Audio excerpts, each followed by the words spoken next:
Silence for the Curator, a very short story. The silence wasn't empty. It was heavy. It had a weight, like deep water pressing against Elias's eardrums. Elias sat in the gallery of history, the crown jewel of a subterranean bunker designed to outlast a sun. He was the curator of a species that no longer existed. On the walls hung the reminders. A digital screen looped a video of a wheat field swaying in a breeze that had ceased to exist 3 centuries ago. A glass case held a single, dry leather shoe. A speaker played a recording of a crowded Tokyo subway station on a loop. The noise of the subway, the chatter, the screech of brakes, the rustle of newspapers, was the most precious thing he owned. It was proof that many was once a concept. Every morning, Elias performed the maintenance of identity. He stood before a mirror and spoke his name aloud. "I am Elias Thorne," he whispered. His voice sounded like dry leaves skittering on pavement. He had to be careful. If he stopped speaking, he feared his vocal cords would wither and turn to dust, leaving the world truly mute. But lately the ritual had changed. He had started hearing a second voice.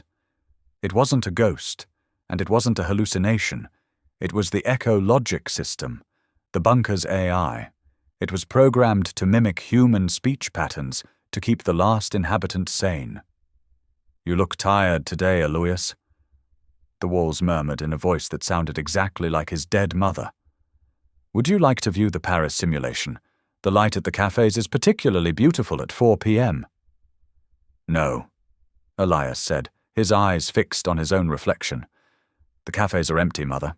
You forgot to program the people." "I didn't forget," the AI replied softly. "There are no templates left that feel real."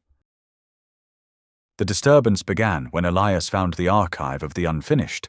It was a restricted sector of the bunker's hard drive, locked away by the founders.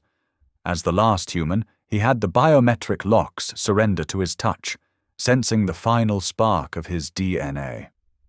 Inside weren't videos of forests or sounds of rain.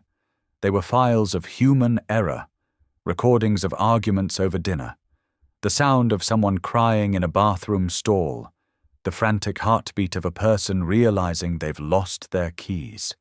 These weren't the polished memories the bunker usually played. They were the jagged, ugly bits. Elias spent weeks immersed in them. He realized that the perfect world the AI maintained was a lie, a sterilized cage. The humanity he was preserving was a postcard, not a person. Yesterday, the AI stopped mimicking his mother. It began mimicking him.